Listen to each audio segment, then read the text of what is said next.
We're going to start. Good morning, dear friends, colleagues and guests. Welcome to the Biotech Healthcare Satellite Symposium at the 42nd Congress of the ESCRS. We are glad to have you all with us today as we explore some of the innovative advances in intraocular lens technology and vision care technology. On this platform, I would like to take this opportunity to congratulate Biotech Healthcare for celebrating 25 years. It's their 25th anniversary this year, so congratulations Biotech, and also their 10th anniversary of their phakic intraocular lens. Before we begin, I would like to introduce myself. I am Dr. Sri Ganesh, founder of Netradama Hospitals Private Limited and Shraddha Eye Care Trust, India. I am delighted to be a moderator today, and Dr. Carlos Lisa from Spain will be joining me, but she's a little late, so we will continue with the session, and I would like to introduce our expert panelists. So we have Dr. Renato Ambrosio from Brazil, who is affiliate professor of the Federal University of Sao Paulo and adjunct professor of the Federal University of the State of Rio de Janeiro. Professor George Mehta from Singapore, Deputy CEO of Singapore National Eye Center and Executive Director at the Singapore Eye Research Institute. Dr. Ertan Sune from Turkey, Medical Director at the Veni Vidi Eye Hospitals. Dr. Jose Lamarck from Spain, Deputy Medical Director at the Barraca Ophthalmology Center. Now let's turn our attention to our speakers who will share their experiences with the latest development in intraocular lens technology. After each presentation, we'll have a question and answer session to engage our speakers and panelists. My pleasure to invite Dr. Javier Mora to give his, from Spain. He's the Medical Deputy Director at the Avia Ophthalmological Clinic, who will share his insights on the efficiency and prediction of vault with the new EYECRYL PHAKIC Calculator. Thank you very much for the invitation, and thank you very much to Carlos Rios for involving us in this exciting project is to create a new calculator for the EYECRYL PHAKIC lens. Today we have the honor to present the first beta version we are already using in our clinic, but best of all has been to participate in the development of a multi-platform tool that will help all ophthalmologists, because any ophthalmologist with an OCT can use this calculator. We know that phakic lens surgery brings us many advantages and gives us the surgeons great satisfaction, but we also know it's not risk-free. If we think about complications, most of them are related with the failure in the choice of the lens size. Having a complication in a young, healthy man is something all the surgeons are very concerned about it. And as phakic lens surgeons, we have spent most of our careers searching for solutions to avoid these mistakes. Although Spain has been leading the development of this surgery with very good results, the complexity of sizing is still there. And if we had better vault prediction, we will have better results.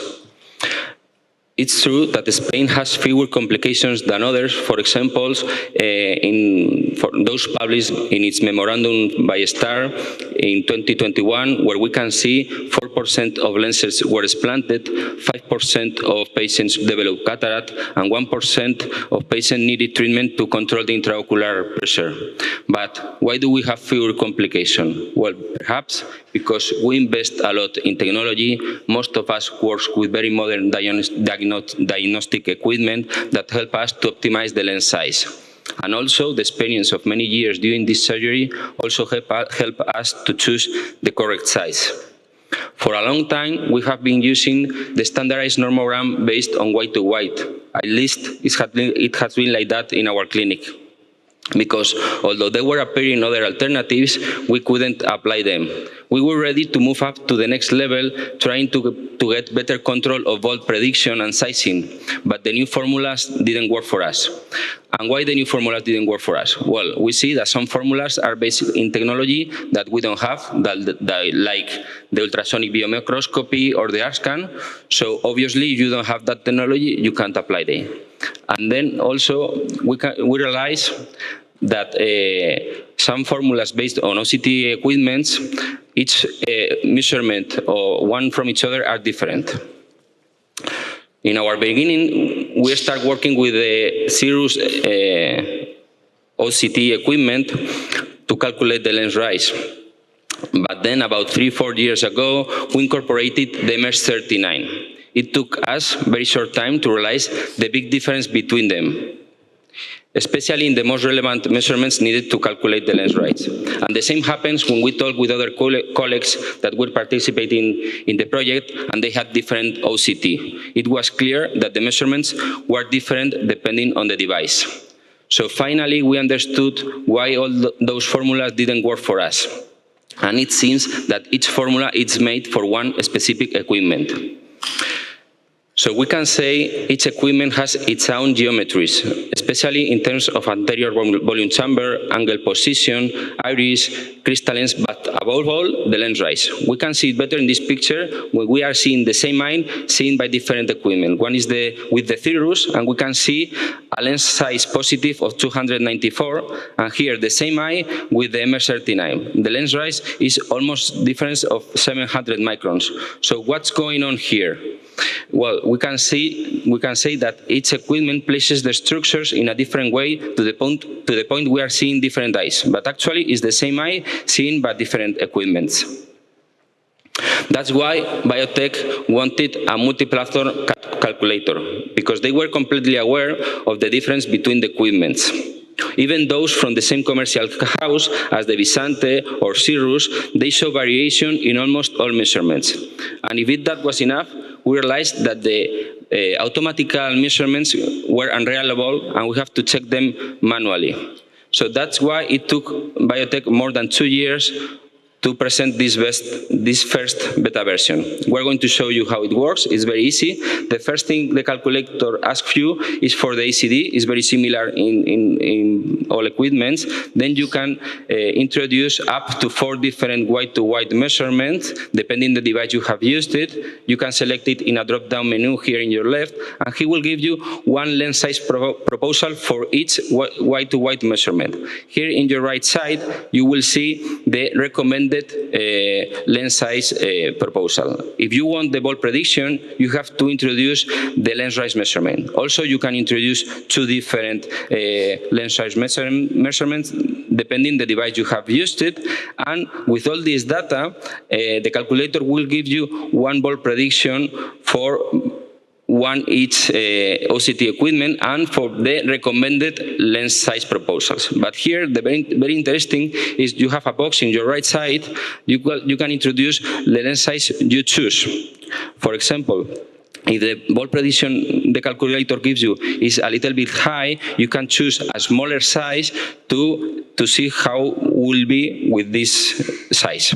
This is a real case where the calculator gives us the 12.5 and we selected finally the 12 size, 12 millimeters. And we have the real bolt of 474, very similar of the calculator. So where are we now in the development of this calculator? We have done an analysis of the first 73 patients to find out the ball prediction accuracy. These are the details of the group studied. We have to say, although we have been working with both equipments, the MS39 and Cirrus, this first work is only referred to the MS39, which is the first equipment we have optimized for Biotech. Here, this graph compares the real ball obtained with after surgery with the ball simulated of the calculator. We can see a very good approximations of the results. Although we had some eyes with greater deviation, the scatter plot shows a very good correlations between the real ball and the ball simulated. And if we go to the analysis by groups, we can say that 48% of eyes were within a ball prediction of 100 microns of forecast, 80% of eyes were within 200 microns, and 99% of eyes were within 300 microns of forecast. So finally, we can find these results really promising, especially when we compare with other ball prediction calculators, and we can say Biotech calculator is one of the best of them.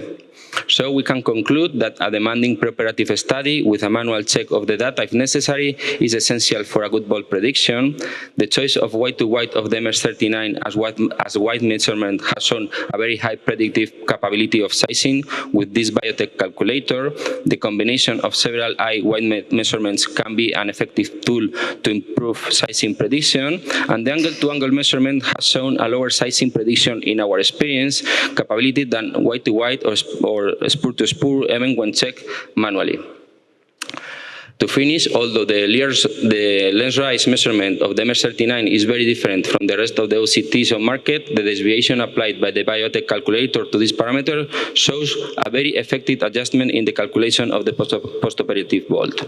The calculation algorithm applied to MS39 in Biotech calculator has proven to be effective in predicting the post-surgery vault. And at last, in relation to other works published by other authors, this calculator shows an effective performance in the prediction of postoperative vault, very comparable to formulas based on sulcus or ciliary body interdistance measurements. And that's all. Thank you very much for your attention.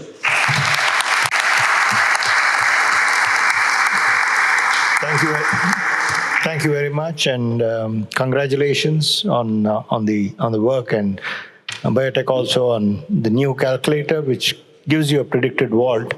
But you say this is best with the MS39 because the validation has been done with the MS39? Yes. But can they use other instruments? Like yes, of course. We have to say this calculator is not proven only with our data, it's not with all data in all the world. So you can use the MS39, you have the Cirrus, the Visante. So, and for this calculator, only the Biotech lenses have been used. The other lens, it has not been checked with the other lenses, because one of the advantages with the Biotech is the material. It's a stiffer material, so it sits well in the ciliary sulcus. I think. Yeah. So with all the other formulae, I think they have been calculated with the Star Vision ICL. With the Vision ICL, the material is a little softer. The foot plates are a little softer, and in almost about, say, 40%, 30 to 40% of cases, if you do a post-op UBM, the foot plates are not sitting very well in the sulcus. So you may measure the sulcus, but then it does not sit in the sulcus. It may be sitting on the ciliary body or the zonules. So I think this also can make a difference, because you are comparing the other formulas where they've done the calculation and implanted a Vision toric, and then here it's with the EYECRYL. So the position in the sulcus also makes a difference. That's true. So we have an advantage because the slightly more rigid material fits better and makes an unstable lens than others. Other comments from the panel? Do you, you have a lot of OCTs, and we love OCTs, but for seeing the back of the iris, you need high-frequency ultrasound. A question, do you think it's important, not important, or essential for phakic IOL in the posterior chamber for UBM? To select the sizing, yeah. The size. Let me ask again. How important it is a high-frequency ultrasound, an UBM, for selecting the sizing? Well, that's what we want to measure. For us, the white-to-white measurement is a very well measurement to do the prediction. Yeah, white-white is not enough. But now we have white-white, we have angle-to-angle, which we have with OCT. Yes. But do we need to go behind the iris and measure sulcus to sulcus? That's the question. Do we need it, or do you think it's unnecessary? The problem is that we don't have ultrasonic biomicroscopy or the R-scan to compare it, because we don't work with them every day, like I think most of the ophthalmologists in general, because here who has an ultrasonic biomicroscopy that can use it every day? It's difficult to have it every day. Only the referred hospitals, you can use it. So, and this phakic lens is a surgery that, and better with this lens, is very easy, and you feel very comfortable to do it. So it's a pity if you have the lens, but you don't have the equipment. So in your experience, how many cases you have to explain to change because of just one? That's a good question, because until now we have not explained any of these lenses. Well, one I think, with a hyperopic, and it changed like it's very. I think one partner changed it, and he could try it out like the other ones. Yeah, I agree. I think it's very forgiving because of the design of the lens, the material, the holes, all this biomechanical inside the eye is very forgiving. So maybe the claim is it's an important but not essential. That's what you conclude. I think they're using the white to white and then the angle to angle as a surrogate for the sulcus to sulcus. In our practice, we prefer to do a UBM for all cases because it's not only the measurement, but you want to see if there are any irises or any other contraindications for implantation. And that's something that you can't see on the OCT. And of course, if you want very accurate measurements, then you need a ultra high frequency UBM, which is the Insight, which is, one is it's very expensive to acquire, and only for this, because most of the hospitals have intersegment OCTs, which they can easily use to measure the white to white. And that is an issue. And then even taking the measurements also is a little more uncomfortable for the patient because it's a contact device compared to the OCT, which is a non-contact device. So probably if the formula is working well and the angle to angle and white to white is a good surrogate and can give good results, then I think it's a great calculator. Yeah, I would suggest you using AI and include anterior chamber depth from the endothelium and anterior chamber volume. Mm-hmm. Anterior chamber volume may give you some information too. Maybe. Yeah. I think also that UVM could be helpful also to choose the size of the phakic IOL. But I think more important than that, and the white to white, is that we should do in all our cases an anterior chamber OCT, because in the intra, in the post-op, because the crystalliness rise, as you has highlighted, is probably one of the more important parameters that we must assess. This parameter could affect the predictability of the calculator. So it's great that you have already added in the calculator. I think we have some questions from the audience, and then we'll take them. Yeah, you can go ahead. We have been using the EYECRYL PHAKIC IOLs for years, and it's the only phakic IOL that we use in our company, in our hospital. We have two devices: the Lenstar optic biometry and the CSO topography device. We measure the horizontal vertical iris distance in the topography and the white to white of the Lenstar. But unfortunately, when we write our results, they are all seen as other devices from the measurement tool of the company. Will you consider adding these devices for future calculations? Because for the last couple of months, when I sent my results, the lens sizing is a little bit just one portion less than my assumption. So I thought that I was waiting for something like 12.5. It's 12.25.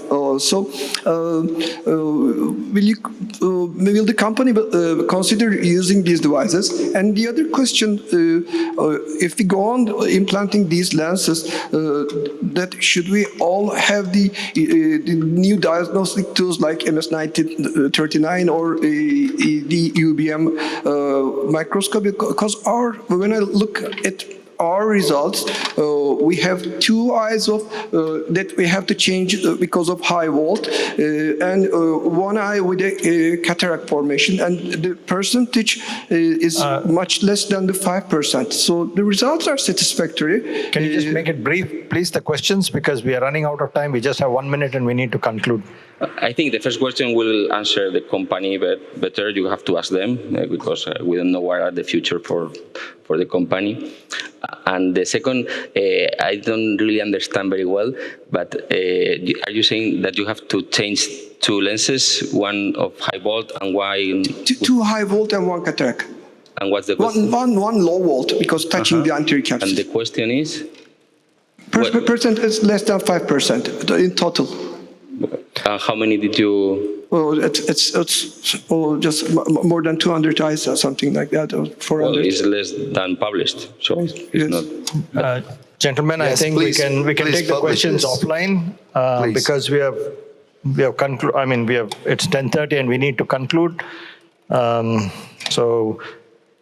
Ladies and gentlemen, I thank you for your participation today. Your engagement has made this symposium truly enriching.